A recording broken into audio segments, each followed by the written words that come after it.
台北有一间私人的幼稚园，这园长的后生进前向法院认定讲，以性侵6个查某囡仔判刑28年，检方搁再追查落去，发现讲有对39名的囡仔卡来手来，而且这细模嫌犯搁伫咧公共场所，甲人偷翕私密影像，上无有306解。检方认为讲，这是知晓性剥削防治条例施行要到30年来上严重的犯罪，除了该起诉，也建议法院就该伊判到上当。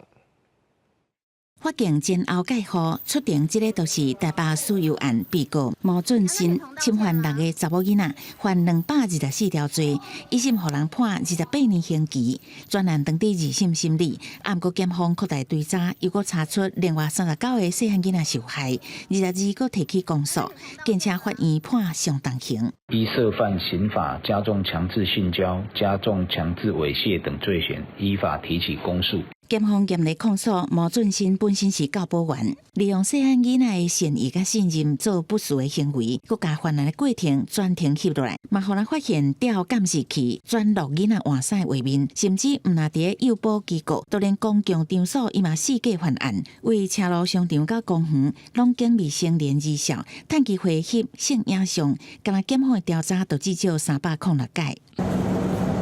专案被害细汉囡仔愈来愈多，毛俊新的恶劣的行为，互受害家属气甲讲爱动判关甲死，嘛即间园方其他老师暗号建在伊三做，检方嘛批评毛俊新操打别人的身体，伫光头白日做垃圾袋，搁较是以小性剥削防治条例上路将近30年来，触发的情况上界严重的一届。当小孩他可以有这样子的一个意识，然后去告诉大人的时候，那大人一定要采取积极的一个作为。那向外跟警察局、教育局跟社会局求助的时候，那蛮遗憾的会是看到大家对于这个幼儿的这个证词有不信任的一个这样子的一个倾向。立宪基金会建议性别教育这个课程要为幼儿园定根做起，强化儿童危险意识。为幼儿案件调查人员到政府的组织单位，也需要专业训练，袂当无注意细汉囡仔的证词，以免错失任何挽救囡仔机会。